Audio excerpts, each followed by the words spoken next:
The Bachelorette trip was my fiancé's excuse to cheat with her friend. Until I uncovered, I made one move from me made her whole world collapse. 3 weeks ago, I was at a teaching conference in Denver, nursing a beer in my hotel room after 8 hours of pedagogy workshops. Blake Morrison, 32. High school history teacher who thought he had life figured out. Wedding in 2 weeks to Lacey Harmon, the woman who ran Minneapolis's hottest floral design studio. 3 years together, ring picked out together, life mapped out together. My phone buzzed. A fellow teacher from school sent a link. Dude, isn't this your fiancé? Instagram story from Lacey's best friend's account. A video from her bachelorette party, which was supposedly just wine and spa treatments with the girls. The video loaded, bright lights, some upscale hotel suite. There's Lacey, my Lacey, dress hiked up, champagne in hand, laughing that specific drunk laugh I knew too well. But that wasn't the problem. The problem was Gerardo, her business partner, who I'd been told was basically like a brother, with his hand on her waist, fingers spread possessively. They're both laughing at something someone off-camera said. Then I heard it. Lacey's voice, slurred but clear. One last adventure before the ball and chain, right? Gerardo pulls her closer. Our little secret. Always has been. The video cuts, but not before I catch a glimpse of something on the nightstand behind them. A wedding ring, a man's wedding ring. Gerardo's married. His wife Stella had just had their second kid 6 months ago. I watched it 4 more times. The timestamp burned into my brain. 3:47 a.m. The spa treatment was still going strong, apparently. Pete texted again. There's more on her friend's story. 3 more videos, each one worse. Lacey doing body shots off Gerardo. Gerardo carrying Lacey to a bedroom with her arms around his neck. The last one just darkness and giggling, but Lacey's distinctive laugh unmistakable. I sat there in that sterile Denver hotel room, staring at my laptop where I'd been working on my wedding vows. Lacey, from the moment you walked into my classroom that parent-teacher night, lost and looking for the art room, I knew you'd change my life. Yeah, she changed it all right. I didn't call her, didn't text, didn't post anything. I opened my laptop and changed my flight, red-eye to Minneapolis, leaving in 2 hours. Screw the conference. During the Uber to the airport, I did something I'd never done before. I logged into Lacey's email. We shared passwords. Trust, right? She used the same pattern for everything. Her dog's name plus her birth year. Baxter 1994. Predictable. Her sent folder was clean. Too clean. But she didn't know about the email recovery feature. 30 days of deleted emails right there. Reservation confirmations for hotels. Always during her client meetings or vendor showcases. Always 2 rooms booked but only 1 ever modified to late checkout. Credit card receipts showing room service for 2. Champagne, strawberries. The cliché hurt almost as much as the betrayal. But then I found something worse. Email threads with Gerardo about their partnership, not just business, references to monthly arrangements and keeping things stable until the timeline works out. An attached spreadsheet labeled Post-M Strategy. M for marriage, my marriage. The plane started boarding. I closed the laptop, hands surprisingly steady. 3 years. 3 fucking years of my life. My savings depleted from helping her start that business. My mother's retirement party skipped to attend her studio opening. My brother's wedding where she was too sick to attend. Now I'm wondering what client meeting that really was. As I settled into my seat, I made a decision. No confrontation, no tears, no begging for explanations. I was a history teacher. I knew how civilizations fell, not always with grand battles, sometimes with careful, calculated precision. The plane took off. Minneapolis glowing in the distance as we descended 4 hours later. Dawn breaking over the city I thought I'd grow old in. I powered on my phone. 17 messages from Lacey. Pictures from the spa. Her and the girls in robes, cucumber eyes. The whole performance. Miss you, baby. Can't wait to be Mrs. Morrison. I didn't respond. Instead, I went to my house and opened her laptop she'd left there the week before. Logged in, Baxter 1994, reliable as always. There it was, a folder on her desktop I'd never noticed before, G-Private, encrypted. But I had all morning, and Lacey wouldn't be home until noon. Encrypted folders are like locks. They're only as strong as the person who sets them. And Lacey, who used Baxter 1994 for everything, who wrote her PIN on a post-it in her wallet, was not exactly a cryptography genius. First attempt, Gerardo Baxter 1994. Nothing. Second, Baxter Gerardo 1994. Nope. Then I remembered her studio's Wi-Fi password she'd bragged was unhackable. Flower Power 2021. The folder opened. I actually had to stand up, walk to the kitchen, pour a glass of water, steady myself. Because what I found wasn't just an affair. It was a fucking business model. Folders within folders, hotels, finances, arrangements, future plans. I started with hotels, screenshots of bookings going back 14 months, every single client meeting cross-referenced with my calendar, every time I had parent-teacher conferences, grading weekends, or visited my brother out of state. But finances? That's where my hands started shaking. Gerardo wasn't just her business partner. He was a silent investor with a 40% stake in her studio, the stake I thought my $30,000 loan had purchased. My money was categorized as operating expenses. Miscellaneous, not a loan, not an investment, a fucking line item.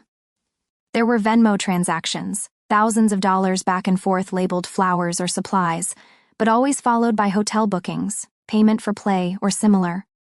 Then I found the video folder, 37 videos. I clicked the most recent, dated last month. Lacey's face filled the screen, in bed, hair messy, filming herself. Baby, I know you're worried about the wedding thing, but I told you it's just for stability. Blake's predictable. He'll provide the house, the safety net. We can continue exactly as we are. He doesn't suspect anything. He's too busy planning his little lessons to notice I'm building our real future. Gerardo's voice off camera. You sure he won't want a prenup? Lacey laughs. That same laugh that used to make my mornings better, Blake? He's so in love. He'd sign over his kidneys if I asked. The house goes in both our names after the wedding. Give it a year, maybe 2, then I'll have established residency, claim irreconcilable differences, and walk away with half of everything plus alimony. Minnesota's laws are beautiful for that. I had to pause the video, went to the bathroom, threw up, came back. The rest of the videos were variations on the same theme, their affair, their plans, their mockery of my boring stability and teacher salary while planning how to maximize what they could extract. I sat there in my living room, surrounded by wedding RSVPs and photos of us, and did what I do best. I taught myself a lesson, fast. First, screenshots of everything. Uploaded to 3 different cloud services. Emailed to my brother, saved on 2 USB drives. Second, I called my credit union at 6:47 a.m., transferred every penny from our joint savings to my personal account, legal, we weren't married, and I could document every deposit was mine. Third, the wedding. I didn't call Lacey, I called our wedding planner, Rhonda. Rhonda, it's Blake Morrison. I need to cancel the Harmon Morrison wedding. Oh my God, is everything okay? Is someone sick? No, just cancel everything. Send all final invoices to my address only, not Lacey's. The deposits, I'm aware. Cancel it all today. Then I texted the critical vendors directly. Photographer, DJ, florist, not Lacey's studio, obviously. She'd insisted on using a friend for appearances. Short messages, wedding canceled. Please process cancellation per contract terms. By 8 a.m. I'd changed the locks. By 9 a.m. I'd moved her things to the garage, neatly packed, because I'm not a monster. By 10 a.m. I'd called in sick to work and was drinking coffee like nothing had happened. My phone exploded with messages. Lacey's friends, my friends, family. I ignored them all except one call at 10:47 a.m., Lacey's younger sister, Bri, the one person in that family with actual sense. Blake, don't hang up. Not interested in playing messenger. Bri, I'm not calling for Lacey. Something happened last night after the party. After you called her at the spa. I didn't call anyone last night. Silence, then fuck. Blake, Lacey doesn't know I know, but I recorded everything. The after party. Can we meet? Why would you? Because I've suspected for months. And what I recorded, it's not just Gerardo. There were others, and they were discussing you by name. Bree showed up at my door 30 minutes later. Always liked her, the only honest person in that family, 26, worked as a paralegal, had called Lacey on her BS more than once at family dinners. Jesus, Blake, you look rough. Show me the video. She pulled out her phone, hesitated. This is going to hurt. I'm already at rock bottom. Can't dig deeper. Wrong. You can always dig deeper. The video started shaky. Hotel suite, same one from the Instagram stories, but later, much later. Lacey sprawled on a couch, dress hiked up, Gerardo next to her. But there were others. 2 more bridesmaids, Lacey's friends Jenna and Tori, both married, and 3 men I didn't recognize. Bree's voice behind the camera, pretending to be drunk. This is crazy, you guys. They ignored her, too wasted to care about the drunk sister with a phone. Gerardo talking. Blake's the perfect mark. House in his name now, but Minnesota law, once they're married and she's on the deed, she's golden. Lacey giggles, the best part. He thinks the studio is struggling. Keeps offering to help with money. One of the unknown men, tall, expensive suit, laughs. How much have you pulled? 30 grand directly, plus he covers all our living expenses. I've been able to funnel everything into the Gerardo partnership accounts. Tori chimes in, words slurred. God, this monthly thing is genius. Our husbands think we're at book club. They all laugh. The suit guy pulls out something. White powder, lines on the coffee table. My future wife doing cocaine with strangers while planning my financial destruction. But then the conversation shifted. We need to be careful about the trail, Gerardo says. The investors are getting suspicious about the cash-only events. What investors? Lacey asks. The 3 families funding our expansion, the Wans, the Cho family, that German couple with the vineyard. You said that was handled. It is. We're washing it through the wedding packages. Cash comes in dirty, goes out clean through vendor payments to shell companies I control. Bree turned off the video. There's another 20 minutes. Gets worse. Specific amounts, specific dates. And Blake. She pulled out a folder. I've been documenting things for 6 months. Receipts Lacey threw away, conversations I overheard. I think they're laundering money through the studio. I stared at her. Why would you? Because Lacey destroyed my credit when we were younger, opened cards in my name. My parents covered it up, paid it off, but I learned to watch her, to document everything. My phone rang. Conrad Wells, attorney, brother of a teacher friend who'd helped with the house closing. Conrad, I need... Stop. Don't say anything on the phone. Can you come to my office? Bring everything you have on shared assets. An hour later, I'm in a law office that smells like leather and old paper. Conrad reviewing everything on my laptop, Bree beside me. The house is yours, clean. She's not on any documents. The joint savings you moved, legally fine since no marriage exists. But Blake, this money laundering allegation, that's federal. You need to distance yourself immediately. How? Document everything. Create a paper trail showing your money was a loan. I'll draft documents backdated to when you gave it, perfectly legal since no contract existed, listed as a personal loan with standard terms she's now in default on. He turned to Bree. This video is evidence of criminal conspiracy. You need to protect yourself too. What about the wedding vendors? I asked. You're liable for the deposits. Conrad smiled. The reception hall. That's interesting. Non-refundable, but the space is still yours for the date. You could use it for... whatever you want. You paid for it. Bree's phone buzzed. She went pale. Blake, check your email. Anonymous sender, subject line, you're not the only victim. One attachment, security footage from inside Lacey's studio, timestamp last night 2 a.m. after the Bachelorette party. Lacey and Gerardo in the office feeding documents into a shredder. The camera angle shows the documents clearly. Invoices, receipts, financial statements. The email text was simple. They screwed us too. The Wans are my in-laws. I have more footage. We should talk. Someone who understands revenge. Conrad looked at the screen. Blake, whoever this is, they have access to her security system. My phone rang. Unknown number. I answered. Female voice, professional, cold, Mr. Morrison, this is Stella, Gerardo's wife. I believe we have mutual interests to discuss. Meet me at the Riverside Cafe in 1 hour. Come alone. She hung up before I could respond. Conrad raised an eyebrow. Gerardo's wife, apparently. Be careful, document everything. Record if you can. Bree stayed at Conrad's office to review more legal options. I drove to Riverside, a quiet spot downtown where lawyers had lunch meetings, felt appropriate. Stella was already there, corner booth, back to the wall. Even sitting down, she commanded the room, prosecutor energy, the kind that made defendants sweat. Blake, sit, I did.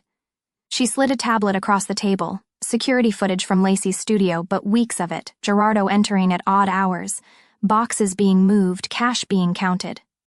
How do you... I'm the one who had the security system installed.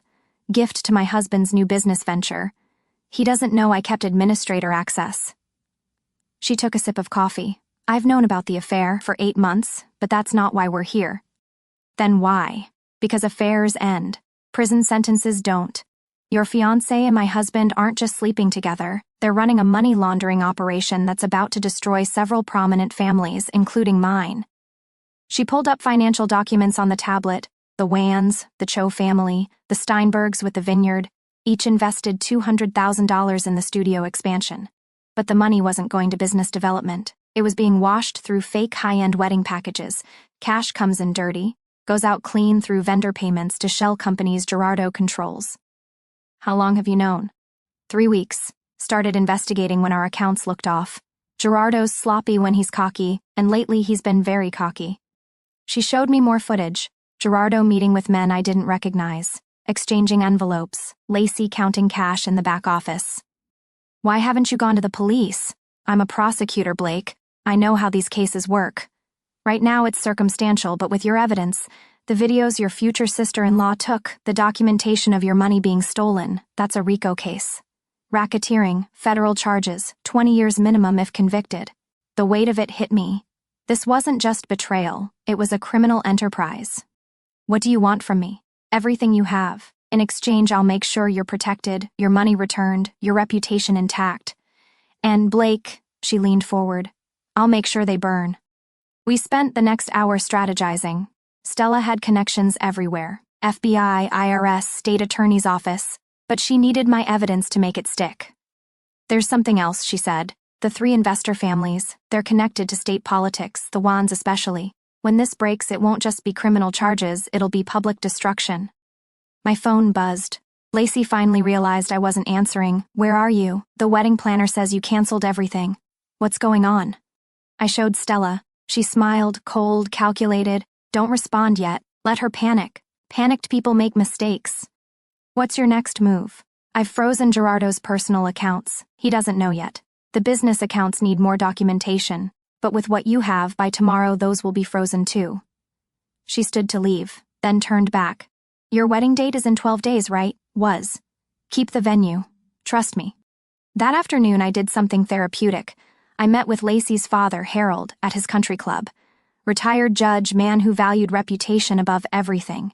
I didn't say anything at first, just handed him my iPad.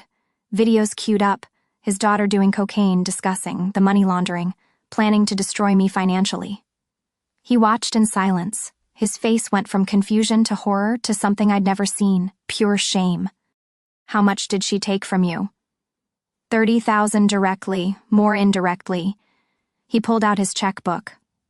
I stopped him. I don't want your money, Harold. I want justice. What can I do? She's on your family trust, right? Has access to family accounts?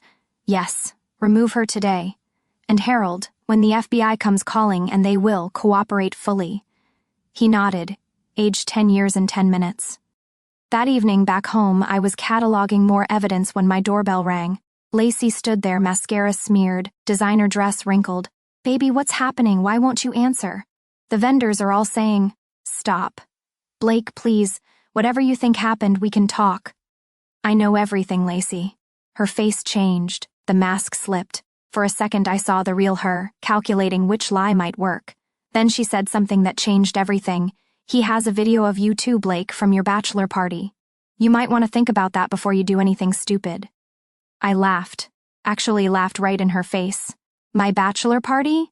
You mean the weekend I spent helping my brother renovate his cabin?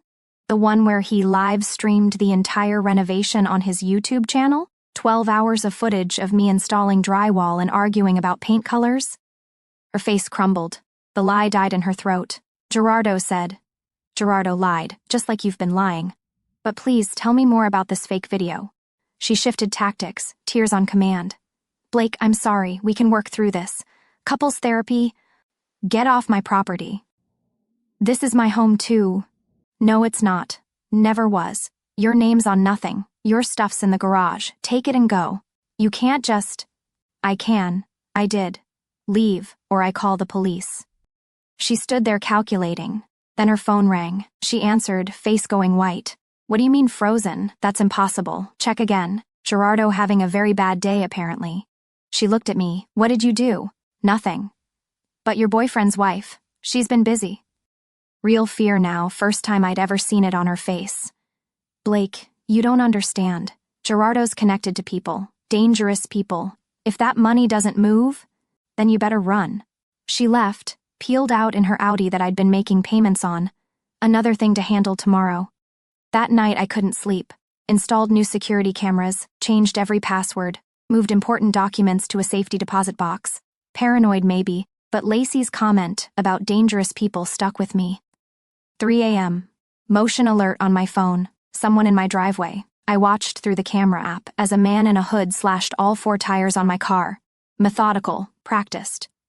He looked up at the camera, smiled, and walked away. I recognized him from the investor meeting videos, one of Gerardo's associates.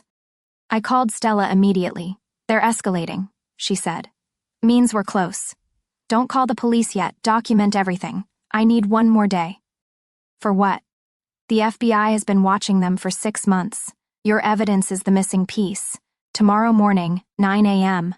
I'm presenting everything to the federal prosecutor. By tomorrow night, arrest warrants? What about my safety? Stay visible public places. They won't do anything dramatic yet. Morning came. I called an Uber to school, taught my classes like nothing was wrong. During lunch, Bree texted, check the news. Local headline, floral studio under investigation for financial irregularities. Someone had leaked. The article was vague but mentioned concerns raised by investors and potential federal involvement. My phone exploded. Texts from mutual friends, Lacey's friends, wedding guests asking what was happening. I ignored them all except one from an unknown number. Final warning. Stop what you're doing. You don't know what you're destroying. I forwarded it to Stella. Her response, perfect. They're threatening you in writing. More evidence. After school, I drove my rental car, insurance handling the tires, to the reception venue. The manager, Patricia, met me at the door. Mr. Morrison, I heard about everything. I'm so sorry, don't be. I want to use the space for an announcement. Can we still do the catering, the full setup? Everything's ordered. Would be a shame to waste it. Send invitations to the original guest list. Tell them I have something important to share about my future. She looked confused but nodded. That evening, Stella called. It's happening. FBI raids tomorrow morning. Gerardo, Lacey, and 6 others. RICO charges, money laundering, tax evasion, the works. Will it stick with your evidence? Guaranteed. Blake, you should know. Lacey's looking at 15 to 20 years minimum. I felt nothing. Empty. The woman I'd loved was gone, had probably never existed. There's more, Stella continued. The investors want to meet you tomorrow night. They have a proposal. What kind of proposal? The kind that ensures you're compensated for everything you've lost. And Blake? They want to attend your announcement on Saturday. Saturday? 3 days away? The day I was supposed to get married. Stella, what if they try something at the reception? They'll all be in federal custody by then. I went to bed feeling something between satisfaction and dread. Tomorrow, Lacey's world would implode. But tonight, my phone buzzed 1 more time. Security alert. Someone at my front door. I checked the camera. Gerardo stood there, looking directly at the lens. He held up his phone, showing me a video thumbnail. Even from the camera view, I could see it, me, and what looked like a compromising position. He mouthed the words, "We need to talk." I opened the door but kept the chain on. "You've got 30 seconds. Gerardo held up his phone. "This is you at a strip club in Vegas.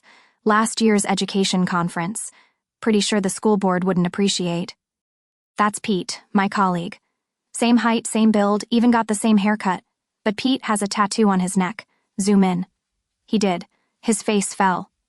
Also, I continued, I wasn't in Vegas. I was at my mother's helping her recover from surgery, have the medical records, pharmacy receipts, and 3 weeks of security footage from her assisted living facility. Want to try again? He pocketed his phone. You don't understand what you're doing. Enlighten me. The people we work with, they don't just lose money, they collect debts other ways. The people you work with will be looking for new representation after tomorrow morning. Enjoy federal prison, Gerardo. His composure cracked. What? 9 a.m. FBI, multiple locations. Your house, the studio, that storage unit on Washington Avenue you thought nobody knew about. Pure panic now. He turned and ran to his car, probably heading straight to the storage unit. Stella would love that. Destruction of evidence in real time. I called her. Gerardo just left my house in a panic, heading north on Washington. Perfect. We have units standing by. Morning came like Christmas and a funeral combined. I taught my first period class. Then checked my phone. News alerts everywhere. FBI raids local business and money laundering probe. 8 arrested in federal RICO case. Prominent florist among those charged. Videos of Lacey being walked out in handcuffs. Gerardo face down on his lawn. The studio wrapped in crime scene tape. The teacher's lounge was buzzing. Everyone trying to be subtle about staring at me. The principal pulled me aside. Take the rest of the day. Hell, take the rest of the week. I'm good. Teaching keeps me centered. Your call, but if you need anything. That afternoon, I met with the investors at Stella's law office. The Wans, an older couple who radiated old money, the Cho family, successful restaurateurs, the Steinbergs, who own half the wine distribution in the state. Mr. Wan spoke first. Mr. Morrison, you saved us from catastrophic losses. We owe you. I was saving myself. Nevertheless, Mrs. Cho interjected. Your evidence prevented millions in losses. We'd like to offer you compensation. I don't want... 50,000, Mr. Steinberg said. Each family. Consulting fee for financial recovery services, 150,000 total. I could leave, start over. Copenhagen was looking better every minute. Additionally, Wen continued, Lacey's studio assets will be liquidated to pay restitution. You're listed as a creditor. You'll recover your 30,000 plus interest. I accepted. Felt like dirty money, but Conrad assured me it was clean, legal, and deserved. Saturday arrived. The reception hall was packed. Confused guests, worried family, friends who'd been dodging my calls. Lacey's family sat in the back, Harold's face stone. I took the microphone. Thank you all for coming. I know you're confused. You were expecting a wedding today. Murmurs through the crowd. Instead, I need to share something with you, a lesson about trust, betrayal, and truth. I clicked the remote. The screens lit up with a slideshow, the education of Blake Morrison. Started with beautiful photos of Lacey and me. Our trips, laughing at dinners, the engagement. Then the transition, hotel receipts, the videos, edited for public viewing but clear enough, the financial documents, the mug shots from yesterday's arrests, gasps, phones coming out, people recording. The woman I was going to marry is facing 20 years in federal prison, not just for cheating but for conspiracy, money laundering, and theft. I clicked again. Gerardo's arrest video played. Some of you knew, helped cover it. Jenna, Tori, you're named in the federal case as co-conspirators. They ran for the exits. Too late. FBI agents were waiting in the lobby. Stella's idea. But today isn't about them. It's about the future. Final slide. A photo of Copenhagen, the international school. My new position. I leave in 3 weeks. This chapter is done. To those who stood by me, thank you. To those who didn't, I looked directly at Lacey's family. Learn from this. Harold stood, walked to his remaining daughter, and left without a word to her. The room emptied slowly. My real friends stayed. We ate $30,000 worth of catered food, drank champagne meant for toasting a lie, and celebrated the death of my naivete. My phone buzzed. Message from the Copenhagen school. Mr. Morrison, we're upgrading your housing to the waterfront residence. Your integrity through this situation only reinforces our decision. 3 weeks later, I stood in Copenhagen airport. Fresh start, clean slate, phone vibrating with news that Lacey took a plea deal, 12 years. Deleted her number. Deleted the photos. Deleted that entire version of Blake Morrison. Time to teach new lessons, to myself first, then to kids who'd never know their history teacher once made history of his own.